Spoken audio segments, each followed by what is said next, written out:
Eu sou a doutora Vanessa Codeceira, sou cirurgiã geral. Você sabe qual o melhor fio escolher para o seu procedimento cirúrgico? Bom, isso é uma pergunta muito difícil e a gente tem uma variedade de fios, cada um com uma propriedade diferente, com uma qualidade diferente.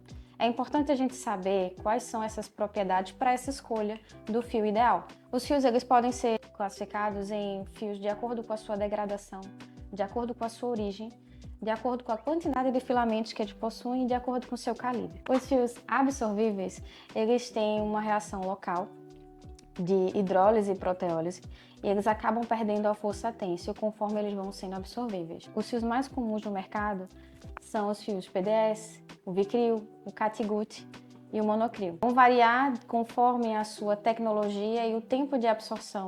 Os fios inabsorvíveis são aqueles que dentro do nosso organismo tem uma degradação tão longa que a gente não consegue quantificar o tempo de absorção deles. Exemplos deles são o fio Prolene, nosso fio mononylon, o Etibond, o fio de aço inoxidável, são considerados fios inabsorvíveis. Os fios classificados quanto à origem, eles podem ser diferenciados em fios orgânicos e inorgânicos. Os fios orgânicos são gerados a partir de um tecido vegetal, um tecido animal ou um tecido mineral.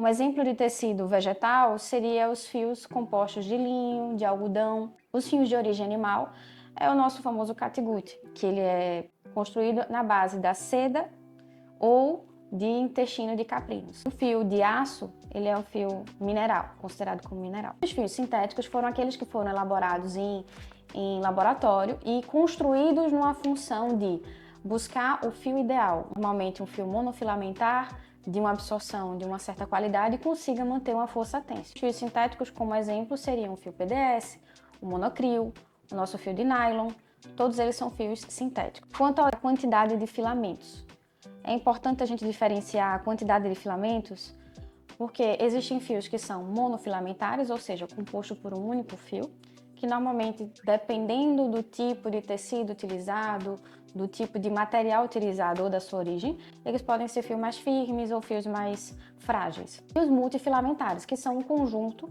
de fios trançados ou torcidos, que vão dar uma composição diferente para o seu fio.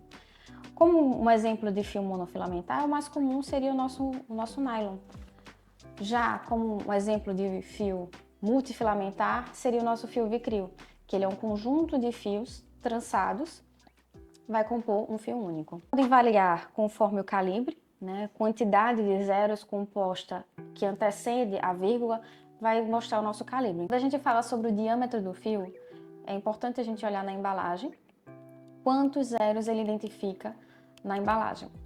Vai expressar o diâmetro do fio. Os fios eles podem ir de maior diâmetro, sendo 1, 2, 3, 4, ou conforme a quantidade de zeros são acrescentadas, como se fosse o sufixo, a posterior do número expressa, o diâmetro vai ficando mais fino. Então, após o 1 vem o 00, vem o 01, o 02, a quantidade de zeros que antecedem vai ser a quantidade o número que vai ser expresso na embalagem.